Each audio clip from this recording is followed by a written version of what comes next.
Na kuletea simulizi inayoitwa Namchukia Mjomba. Iringa, kijiji kidogo cha Kilolo, kulikuwa na nyumba ndogo ya tembe iliyojaa ukimya na huzuni. Ndani ya nyumba hiyo aliishi Abia, msichana mwenye umri wa miaka 18 ambaye maisha yake yalikuwa mfano wa maumivu yasiyosemeka. Baba yake Mzee Jumanne alifariki katika ajali ya gari wakati Abia akiwa na umri wa miaka 7 tu. Mama yake Zainabu alifariki miaka mitatu baadaye kwa ugonjwa wa moyo uliosababishwa na huzuni na msongo wa mawazo baada ya kufiwa na mume wake. Tangu hapo Abia aliishi kwa mjomba wake Mzee Msolwa, kaka wa mama yake. Mjomba ambaye mbele ya watu alionekana mtu mwema, lakini nyumbani alikuwa kama shetani mwenye ngozi ya binadamu. Siku moja majira ya jioni, mvua kubwa ilianza kunyesha. Mjomba Msolwa alikuwa amerudi nyumbani akiwa amelewa chakari, macho yake mekundu kama makaa ya moto na pumzi yake ikitoka harufu ya pombe kali. Abia alikuwa jikoni akipika ugali na maharage. Alipomaliza aliweka chakula mezani na kumuita mjomba wake kwa heshima, "Mjomba, chakula tayari." Lakini badala ya kushukuru, Msolwa alimsogelea polepole, macho yake yakimchunguza kwa tamaa chafu ambayo Abia alihisi lakini hakuthubutu kuielewa. "Abia, umekuwa sana, umeanza kuvutia," alisema kwa sauti ya ulevi na maudhi. Abia alitetemeka. Alijua hilo jicho la tamaa. Mara nyingi alikuwa akiliona kwa majirani wengine wanaokuja kumtembelea mjomba wake, lakini hakuwahi kudhani kuwa leo mjomba wake mwenyewe angemwangalia hivi. Usiku huo ulikuwa mwanzo wa mwisho wa maisha yake yenye matumaini. Msolwa alimbaka Abia kwa nguvu, akimziba mdomo ili asiweze kupiga kelele. Baada ya kitendo kile cha kikatili, alimwambia kwa sauti ya ukatili, "Ukisema kwa mtu yeyote nitakuwa." Siku zikapita, lakini maumivu na aibu ndani ya moyo wa Abia yalizidi kujaa. Hakuweza kusema kwa mtu yeyote. Aliteseka kimya kimya, kila usiku akilia chini ya blanketi lake la zamani lililochoka, akimwomba Mungu amchukue. Lakini Mungu alikaa kimya. Siku moja alipokuwa sokoni kuuza mboga za majani alizokuwa akipanda shambani, jirani mmoja aliyeitwa Mama Shani alimkuta akilia kimya. "Binti, mbona una huzuni kila siku? Wewe si mtoto mzuri tu na mnyenyekevu?" Abia alitaka kusema ukweli, lakini midomo yake ilifungika. Aliogopa kufa, aliogopa aibu. Miezi 4 baadaye aligundua kuwa ana ujauzito. Kwa hofu na aibu alijifungia ndani ya nyumba yao ndogo. Alipojaribu kumwambia mjomba wake, alimpiga vibaya akisema, "Huo ni uzinzi wako. Usinitafutie matatizo." Jirani walianza kumsema kwa siri, "Huyu binti naye hajatulia. Ana mimba, hajui baba wa mtoto."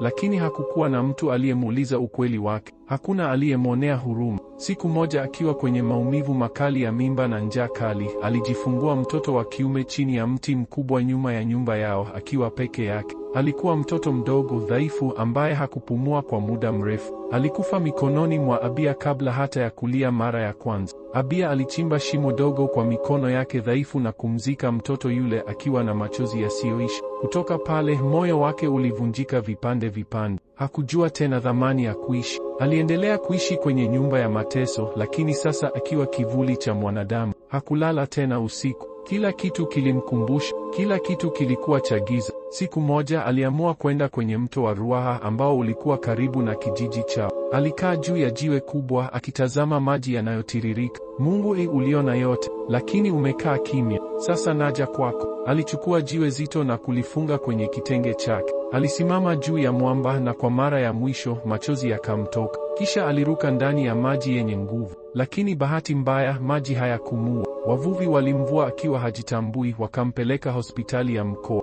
Alinusurika, lakini alipata homa kali na mapafu kujaa maji. Mjomba wake alipokuja hospitalini alimtazama kwa dharau na kusema mbele ya wauguzi.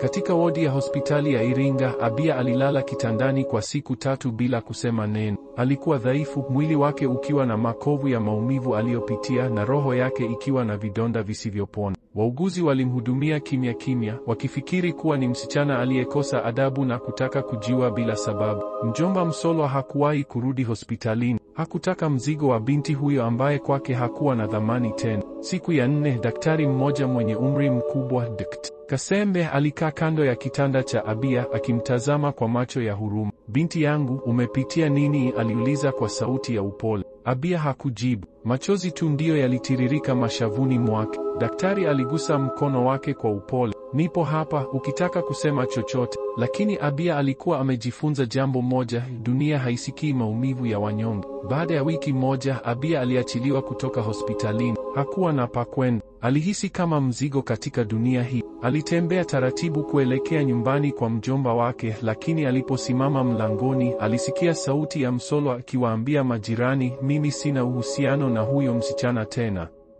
Akitaka kurudi hapa atakutana na rungu langu. Aende kwa baba yake huko kuzimu.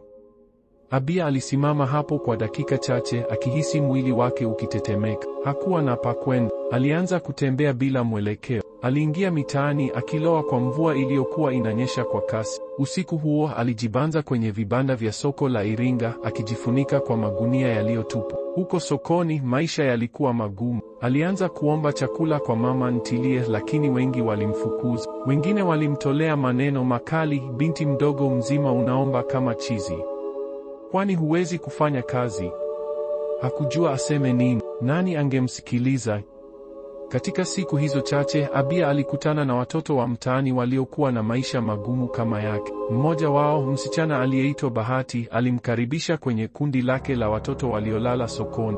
Huku tumezoea maisha magumu, lakini tutakusaidia kidogo, Bahati alimwambia huku akimpatia kipande cha mkate wa bisi. Usiku huo, Abia alilala kwenye sakafu ya baridi, mwili wake ukiwa dhaifu na njaa ikimla taratibu. Alijua wazi kuwa maisha haya hayakuwa yake. Alizaliwa kwa wazazi waliompenda, lakini dunia ilikuwa na mipango mingine. Mwezi mmoja ulipita. Abia alianza kuuza chupa za plastiki na makopo ili kupata pesa ya kununua chakula. Aliishi maisha ya tabu akiwa hana chochote cha kujivunia, lakini dunia haikuwa imemaliza kumtesa. Siku moja jioni alipokuwa akitembea pembezoni mwa soko, gari moja aina ya Land Cruiser ilisimama karibu naye. Dirisha lilishuka na sura ya mwanaume mwenye miaka 50 hivi ikaonekana. Wewe msichana, njoo hapa, mwanaume huyo alisema. Abia alisita, lakini njaa ilimfanya asoge. Una njaa?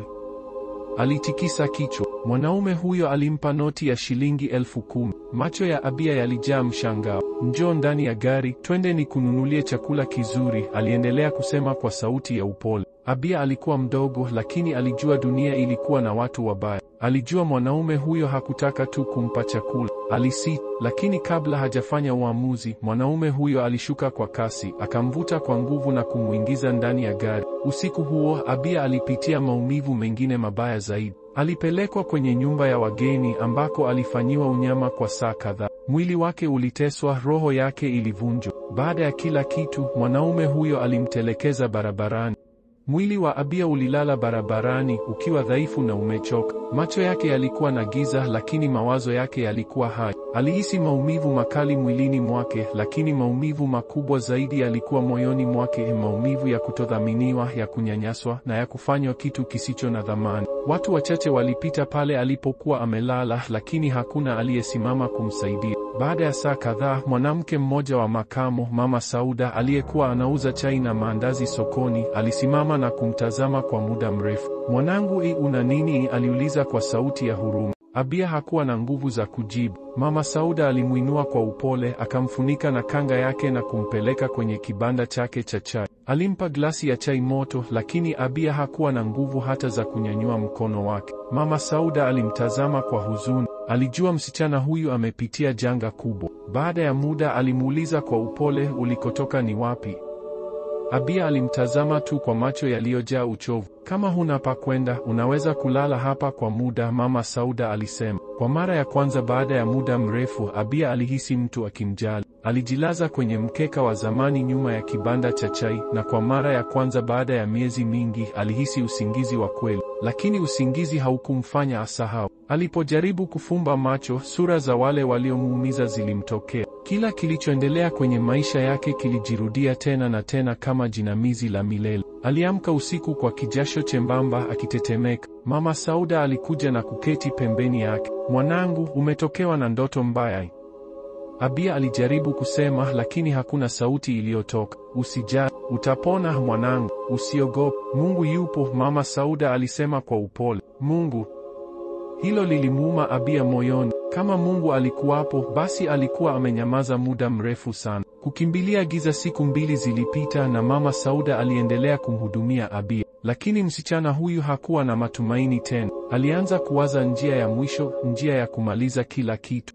Usiku mmoja wakati Mama Sauda alikuwa amelala, Abia alinyanyuka taratibu na kutoka nje. Aliangalia barabara ya lami iliyokuwa na magari machache yanayopita kwa kasi. Alijua ni lazima apotee. Alichukua hatua moja kuelekea barabarani lakini kabla hajafanya lolote, alihisi mkono laini ukimshika kwa nguvu. Mama Sauda alikuwa amesimama nyuma yake, machozi yakimtoka. "Usifanye hivyo mwanangu, tafadhali usiniache hivi," alisema kwa sauti ya maumivu. Kwa mara ya kwanza baada ya muda mrefu, Abia alijikuta akilia kwa sauti. Alianguka chini akilia kwa uchungu na Mama Sauda akamshika kwa nguvu. "Najua umeumia lakini bado kuna sababu ya kuishi." Abia hakujua kama ni kweli, lakini kwa mara ya kwanza alihisi joto la mama tena, angalau kwa sekunde chache.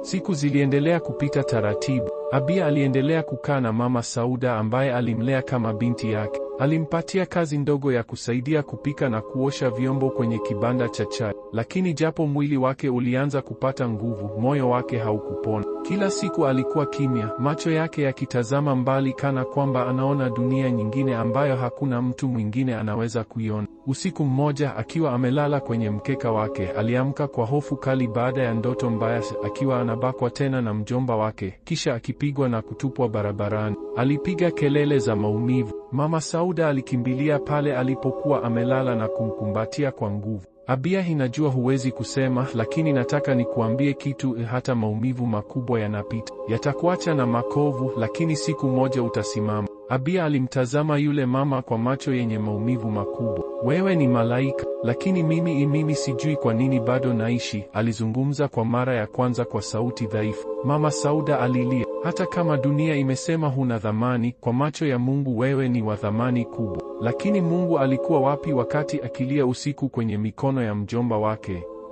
Hilo swali lilimtafuna Abia kila siku. Majaribu hayajakwisha. Miezi 2 ilipita. Polepole watu sokoni wakaanza kumzoea Abia. Wengine walianza kumsema, huyo ndiye msichana aliyetelekezwa, lakini sasa anaonekana kapata nafasi, labda atanusurika. Lakini wakati huo huo mjomba wake Msolwa alisikia habari kwamba Abia yuko hai na anaishi sokoni kwa Mama Sauda. Siku moja usiku akiwa mlevi, alifika sokoni na kuanza kumtafuta. Alimkuta Abia akiosha vyombo nyuma ya kibanda. "Haya, umeniharibia jina kijijini. Watu wanasema nimekutelekeza. Leo lazima twende nyumbani," alisema kwa sauti kali huku akimvuta kwa nguvu. Abia alilia na kujaribu kujinasua. Mama Sauda na baadhi ya wafanyabiashara waliingilia kati. "Acha mtoto huyu. Wewe ndiye ulimtesa." Mama Sauda alipiga kelele. Msolo alimkazia macho na kusema kwa hasira, "Nyie hamjui kitu. Huyu msichana ni wa familia yangu na atanifuata." Polisi waliitwa. Mjomba wake alikamatwa, lakini kama ilivyo kawaida katika jamii nyingi zenye mfumo mbovu, baada ya siku chache alitolewa kwa dhamana. Hakukuwa na ushahidi wa kutosha kwa sababu Abia aliogopa kutoa ushahidi hadharani. Msolo alitoweka, lakini akatishia kwa ujumbe kupitia watu, "Ataniona tu, dunia ni ndogo." Kujificha katika kivuli, Abia alizidi kuwa na hofu. Kila usiku alilala akihisi kwamba mjomba wake angefika na kumuumiza tena. Hofu hiyo ilimfanya aanze kukosa usingizi, akaanza kupata mchanganyiko wa saikolojia, akizungumza na nafsi yake peke yake. "Labda mimi ni mkosi, labda ni heri nisingezaliwa," alisema usiku mmoja huku machozi yakimtiririka. Mama Sauda alimchukua kwa upendo zaidi, akamtafutia msaada wa kisaikolojia hospitalini. Lakini majeraha ya roho hayawezi kutibiwa kwa vidonge pekee. Safari ya maumivu inaendelea. Siku moja asubuhi, Mama Sauda alipokuwa kazini, Abia alitoweka. Alitembea kuelekea kijijini kwao Kilolo, akitembea kilomita zaidi ya 20 kwa miguu, akipitia vichochoro, shamba na misitu. Alipofika nyumbani kwao zamani, nyumba ya udongo ilikuwa imeanguka nusu. Aliingia ndani ya mabaki ya nyumba hiyo. Palikuwa na mabaki ya picha za zamani, picha ya mama yake na baba yake wakiwa na tabasamu. Alianguka chini na kulia kwa sauti, "Mama, baba, kwa nini mliniacha peke yangu kwenye dunia yenye giza hivi?" Giza lilianza kutanda machoni mwake. Alihisi kizunguzungu. Aliinuka akatembea hadi shambani walikozika wazazi wake. Akakaa kwenye makaburi yao kwa muda mrefu. Nitakuja hivi karibuni, aliongea kwa sauti ya mwishoni, lakini hakuwa tayari kufa bado. Alianguka pale pale shambani na kupoteza fahamu. Majirani walimkuta na kumrudisha hospitali. Hospitalini, Abia alifunguka macho taratibu, akakutana na uso wa Mama Sauda uliolowa machozi. Mwanangu, kwa nini uliamua kwenda peke yako kwenye giza lile? Mama Sauda aliuliza kwa sauti ya huzuni na upendo mkubwa. Abia alitazama juu ya dari kwa muda mrefu, kisha akasema kwa sauti ndogo, nilitaka kuwa karibu na wazazi wangu, hawakuniumiza. Mama Sauda alimshika mkono na kumwambia, mimi nimekuwa mama yako sasa. Siwezi kujaza nafasi yao, lakini nitakupenda mpaka mwisho. Abia alilia, lakini hata upendo huo haukuondoa giza moyoni mwake. Miezi mingine mitatu ilipita. Abia alirudi kwa Mama Sauda na akaendelea kusaidia kwenye kibanda cha chai. Alikuwa kimya zaidi. Mara nyingi alikaa pekee yake akiangalia watoto wengine wakicheza, akijiuliza, kwa nini mimi niliporwa utoto wangu? Usiku mmoja alisikia kelele nje ya kibanda cha chai. Alipotoka nje alimuona mtu akimnyemelea. Ni Msolwa, mjomba wake. Kwa haraka akakimbia, lakini Msolwa alimfuata na kumkamata nyuma ya soko. Nilikwambia dunia ni ndogo, sio? Alisema kwa hasira. Akamvuta ndani ya giza, akimpiga, akimnyanyasa tena. Wakati huu Abia alijua kwamba maisha hayana tena maana. Asubuhi yake alipatikana amelemaa kando ya soko, akipumua kwa shida. Mama Sauda alipomkuta alilia kwa sauti kubwa, huku akimshika binti huyu. Mwanangu, tafadhali usiache kupigana Lakini Abia kwa sauti dhaifu alisema, mama, nimechoka kupigana na dunia isiyonitaka. Mama Sauda alimkumbatia na kumwambia, nitakupigania mimi, sitakuacha. Alimpeleka hospitalini, lakini madaktari walimwambia Mama Sauda, huyu mtoto ana majeraha makubwa ya mwili na moyo, atahitaji msaada wa kisaikolojia na huduma ya karibu sana. Mama Sauda aliweka ahadi, nitakuwa naye hata iwe nini. Mwisho haujafika mwezi mmoja baadaye, kesi ya Msolwa ilifunguliwa tena kwa msaada wa wanaharakati walioguswa na hadithi ya Abia. Mahakamani, Abia aliketi kwa woga, akitetemeka.